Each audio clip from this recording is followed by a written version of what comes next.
السلام علیکم بچوں، آج ہماری کلاس ہے 5 اور ہمارا سبجیکٹ ہے اردو کے ہم نے سبق پڑھا تھا۔ اب اس کے سوال اور جواب لکھنے ہیں بچوں۔ یہاں پہ جواب دیے گئے ہیں، آپ کو صرف سوال سمجھنے ہیں اور دیکھنے ہیں۔ لداخ کے لوگ خانقاہوں کو گمپا کہتے ہیں۔ شیر ٹکسے اور حمیز گمپا یہاں کے مشہور گمپا ہیں۔ اس کا سوال ہے بچوں، یہاں پہ میں نے لکھ کے رکھا ہے۔ سوال ہے لداخ کے لوگ خانقاہوں کو کیا کہتے ہیں؟ یہاں کے مشہور گمپا کون کون سے ہیں؟ یہ ہے اس کا سوال اور یہ ہے اس کا جواب۔ نمبر 2، شے میں ایک مسجد بھی ہے۔ شے میں ایک مسجد بھی ہے جو شاہ ہمدان میر سید علی ہمدانی کے ساتھ منسوب ہے۔ اس کا سوال ہے شے کی مسجد کس شخصیت کے ساتھ منسوب ہے؟ شے کی مسجد کس شخصیت کے ساتھ منسوب ہے؟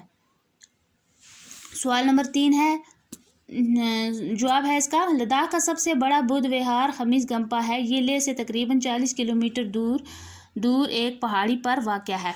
اس کا سوال بنتا ہے لداخ کا سب سے بڑا بدھ وہار کون سا ہے؟ یہ لیہ سے کتنی دوری پر واقع ہے؟ بچوں اس کو آپ لکھ لینا اپنی نوٹ بک پہ۔